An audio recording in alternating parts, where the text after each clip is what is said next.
Today, I'm sharing my Atama soup recipe and showing you how to cook it step by step.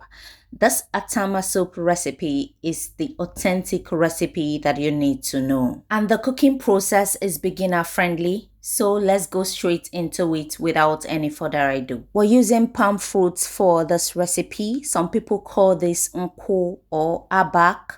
Let me know what you call this in your language. Now you wash thoroughly to remove the sand, introduce it into your pot, and when it's cooked, it will be soft.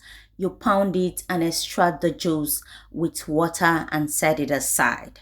Now I lost the clip where I was extracting the juice, but I will show you what the juice looks like as we proceed. And for this Atama soup recipe, I'll be making use of goat's meat. You can decide to use any protein of choice. Now I'll wash thoroughly, introduce it into the pot, introduce onions, introduce pepper, seasonings, and I will stir together to combine, and I will cook this for about 10 minutes and I'll remove it and set it aside. I'm cooking it for 10 minutes because I want to allow it a little time to soak in the seasonings that I gave to it. So when you have a bite of the meat, it will be tasty. You can also introduce the palm fruit extracts straight into the meat, as you can see, and allow it to get cooking. But that is not the process I'll be using for today. The goat meat has cooked for 10 minutes. I'll remove it and set it aside. This goat meat is not the tough one, so I don't want it to be very soft, because I'll also reintroduce it into the banga extract later. And this is the amount of liquid that was left in the pot. I will introduce the banga extract. Now you can see the thickness of this banga extract. Don't allow your extract to be too runny, right? And allow it to settle down after extracting it to remove those dark particles that came from the palm fruit. Here I introduce stockfish, cow skin, and pepper.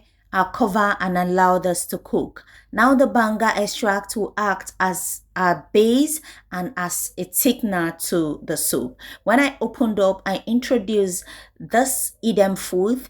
It can also be called uyayak or ushakrusha, right? I introduce it and I will introduce this little fishes and I'll cover and allow this to cook for up to 15 minutes, and I will reintroduce the protein I removed earlier. Now you can see that there was no water in the protein, right?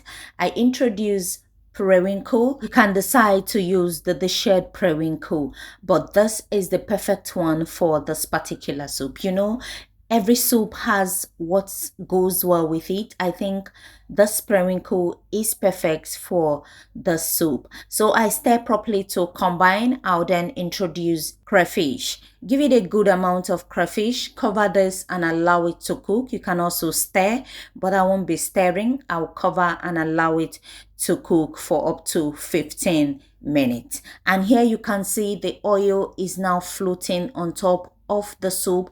You know that the banga extract is properly cooked. I'll introduce seasoning and introduce salt, and I will stir again to combine. At this point, you taste and adjust with any lacking ingredients. I'm adjusting with more crayfish and salt. I will stir together to combine. Allow this a little bit time to cook for up to 5 minutes, so the salt and the crayfish would dissolve into the soup before I introduce the next ingredient. At this point, I want to welcome you to 426 Kitchen. If you're new here, you're welcome. This is a place for you. Here on 426 Kitchen, we do all food African, especially soup and rice, spaghetti, any kind of Nigerian food. If those interest you, right, we have lots of videos on this channel that will be beneficial to you. So after this video, you can head over to the next video to see, subscribe and like, share with your friends. Thank you for stopping by. I appreciate you. So our next ingredient was catfish, properly washed with salt and hot water. Introduce it into the soup. Allow it to cook for up to 10 to 15 minutes. The fish will be ready. Don't bother if the fish will be tasty, because the soup already has all the taste that the fish needs to cook with. So you're going to cover and allow it to cook. Stir gently as you see me do to avoid the fish from breaking. Cover and allow it to cook right here. I want to appreciate my returning subscribers. Thank you for always stopping by. Thank you for sharing, for liking our videos. The soup is the real authentic Atama soup, and I would love for you to try it out. You will love it. I think the soup is more delicious than afang soup. If you love Nigerian dishes, this soup should be on your menu. Try it and let me know. And here comes the star of the dish, which is the Atama leaf.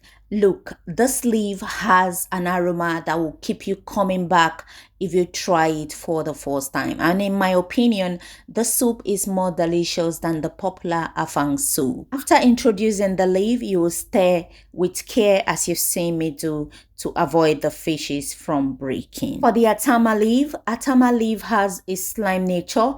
After cutting, you will have to wash it to remove the slime. Let me know if you want me to film the process of washing Atama leaf properly. Let me know that in the comment section and I will oblige. Okay, here I stirred properly to combine, and I will cover this and allow it to cook for up to 5 minutes to enable the Atama release its own flavor into the soup. As you can see right here, the soup is ready, and I'll stir properly to combine. If you've watched up until this moment and you haven't subscribed to the channel, what are you waiting for?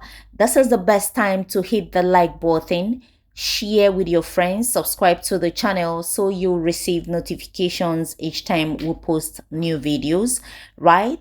This channel is for you. We got you in all things soup. You will love preparing soup with us because we do it the authentic way. And here the soup is ready. You can pair with any swallow of choice. Thank you for watching. Till I see you in my next video.